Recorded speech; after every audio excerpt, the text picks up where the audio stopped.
उधर इस्तीफा देने के बाद उद्धव ठाकरे ने ऐलान किया कि वो शिवसेना भवन में बैठेंगे और शिवसेना को फिर से मजबूत बनाएंगे। लेकिन क्या एकनाथ शिंदे के मुख्यमंत्री बनने के बाद शिवसेना को फिर से खड़ा करना उद्धव ठाकरे के लिए आसान रह गया है? सवाल ये भी कि अगर उद्धव के पिता बाला साहब ठाकरे आज मौजूद होते तो इन हालातों में वो क्या करते? हम आपको बाला साहब के साथ जी मीडिया की एक पुरानी बातचीत के कुछ अंश दिखाएंगे। उनका ये इंटरव्यू वैसे तो साल 2004 का है, लेकिन आज से करीब 18 साल पहले उन्होंने जो कुछ कहा था आज भी उद्धव ठाकरे और शिवसेना के काम आ सकता है।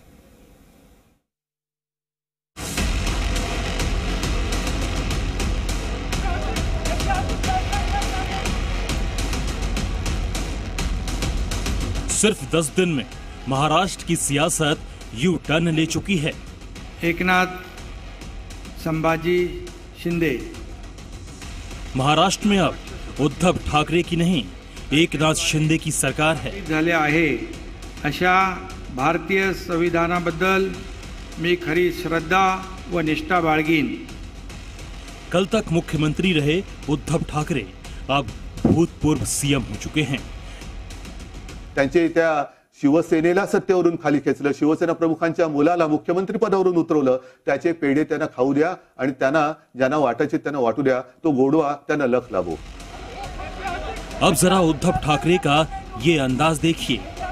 इस्तीफे के ऐलान के बाद उद्धव ठाकरे मंदिर पहुंचे, हाथ जोड़े और फिर खुद गाड़ी चलाते हुए राजभवन पहुंच गए।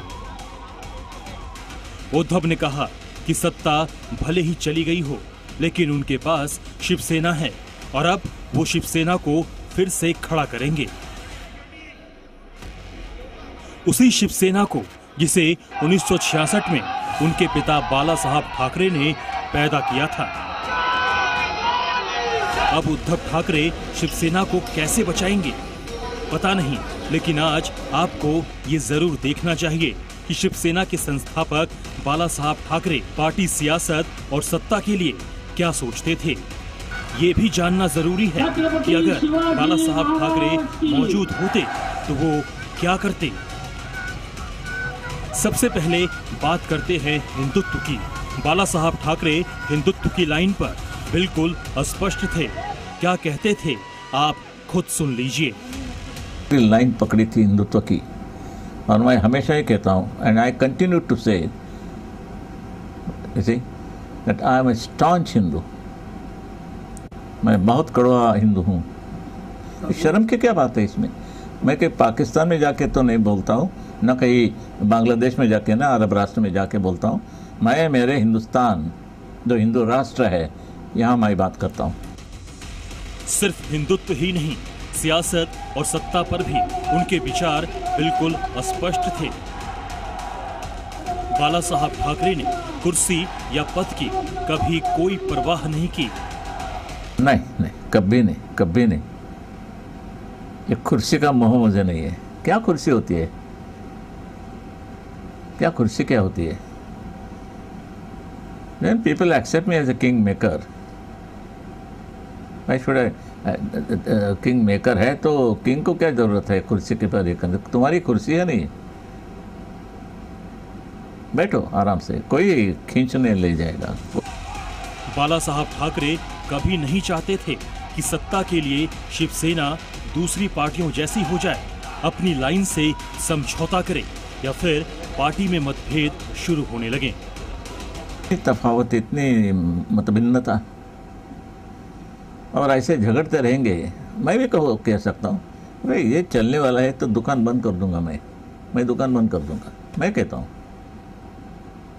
ये मैं मेरी शिवसेना की कांग्रेस नहीं होना दूंगा, नहीं, कभी नहीं। और मुझे जब ये मालूम होगा कि हो रही है तो I will close my shop. अलग हो जाएंगे? हाँ? अलग हो जाएंगे? अलग नहीं चाहिए।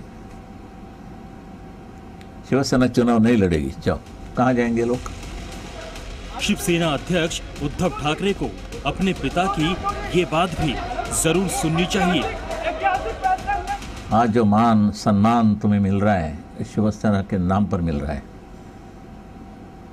हिंदुत्व के लिए मिल रहा है, भगवा झंडा के लिए मिल रहा है, इससे गद्दारी करना चाहते हैं या कोई हरामखोरी मारामारी? नहीं, ये मैं नहीं, मेरे यहाँ लोकशाही नहीं है, लोकतंत्र नहीं है। करना है तो इस ढंग से करो, बस ऑर्डर इज ऑर्डर। तो हमारे इधर मैंने ये झंझट नहीं रखा है, बिल्कुल नहीं, ना रखूंगा। ये बाला साहब ठाकरे थे, सत्ता से बेपरवाह और विचारधारा के मामले में बिल्कुल अस्पष्ट, संगठन के मामले में काफी हद तक सख्त। अब क्या उद्धव ठाकरे अपने पिता की सुनेंगे या फिर वो कोई नई लीग गढ़ेंगे? ब्यूरो रिपोर्ट, जी मीडिया।